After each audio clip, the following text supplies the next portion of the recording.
రామాయణం బాలకాండ 14వ భాగం చెప్పుకోబోతున్నాము. వీళ్ళ ముగ్గురు అలా నడుస్తూ వెళ్తూ ఉంటే గంగానది కనిపించింది. ఆ గంగానది దర్శనం అయ్యేటప్పటికల్లా వాళ్ళు ఎంతో సంతోషపడ్డారు. భగవద్గీతలో ఒక శ్లోకం మనకు అర్థమైన, గంగాజలంలో ఒక బొట్టు మనం తాగిన, మహావిష్ణువుని నిండు భక్తితో పూజ చేసిన ఎంతో పుణ్యం వస్తుంది.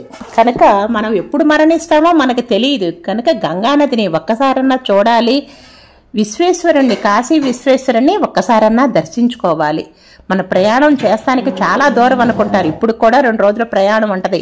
అయినా సరే ఆ విశ్వేశ్వరుని దర్శించుకొని అక్కడ ఒక్క నిమిషమైనా ఓ నమ శివాయ అనుకుంటే ఎంతో పుణ్యం వస్తుంది. నేను ఈ రామాయణం చదవటానికి ముఖ్య కారకులు నా భర్త. ఆయన ఒకసారి పుస్తకం తీసుకొచ్చి చదవమంటేనే మనందరికీ కూడా ఈ రామాయణం తెలుస్తుంది అని చెప్పి ఇప్పుడు చదువుతున్నాను.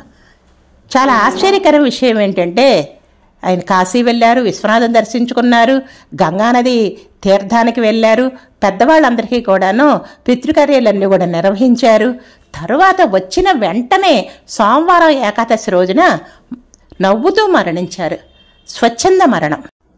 మీ అందరికీ చెప్పేది ఏంటంటే, మనం ఆరోగ్యంగా ఉన్నప్పుడే గంగానదిని ఒకసారి దర్శించుకోవాలి, ఆ గంగానది తీర్థాన్ని మనం తాగాలి, విశ్వేశ్వరుని దర్శించుకోవాలి. ఇవి తప్పకుండా మన జీవితంలో చేయవలసిన పనులు. వీరిలా మాట్లాడుకుంటూనే గంగానదిని దాటి అవతల ఒడ్డుకు వెళ్లారు. మళ్ళీ విశ్వామిత్రుడు కుసునాభుడి కథని కొనసాగించాడు. 9 కుమార్తెలకి వివాహం జరిగిపోయింది, కానీ కుమారులు లేడు. కుసునాభుడికి కుమారులు లేరని మళ్ళీ యాగము, పుత్రకామష్టి యాగము చేశారు. ఆ యాగానికి కుసునాభుడు తండ్రి అయిన కుసుమహారాజు వచ్చి కొడుకుని దీవించాడు. నీకు తప్పకుండా పుత్ర సంతానం కలుగుద్ది, పుత్రకామష్టి యోగం చేశావు, మంచి కుమారుడు కలుగుతాడు అని దీవించాడు. అట్లాగే కుసునాభుడికి కుమారుడు కలిగాడు. అతని పేరే గాధి. గాధి మహారాజు ఎంతో సంస్కారవంతుడు. అతని మూలంగా ఆ వంశానికి కూడా ఎంతో పేరు వచ్చింది. మహారాజుగా చాలా చక్కటి పరిపాలన చేశాడు. ఆ గాధి కుమారుడే విశ్వామిత్రుడు.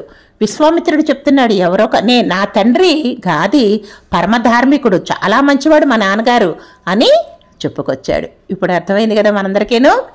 విశ్వామిత్రుడి తండ్రి గాధి, గాధి తండ్రి కుసునాభుడు, కుసునాభుడు తండ్రి కుసుమహారాజు.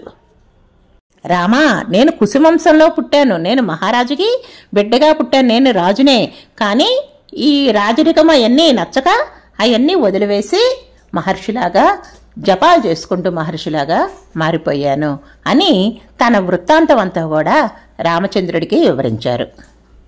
అక్కడ ఉన్న ఋషులు విశ్వామిత్రుని కథ విని, నీ వంటి వాడు జన్మించడం చేత నీ కుసువంశమే ధన్యమైంది, నీ వంశం పరమపావనమైంది, లోకాలన్నిటికీ ఉపకారం చేసే నీలాంటి కుమారుని కన్నా గాధి ఎంతో అదృష్టవంతుడు అని ఎన్నో విధాలుగా విశ్వామిత్రుణ్ణి కొనియాడారు.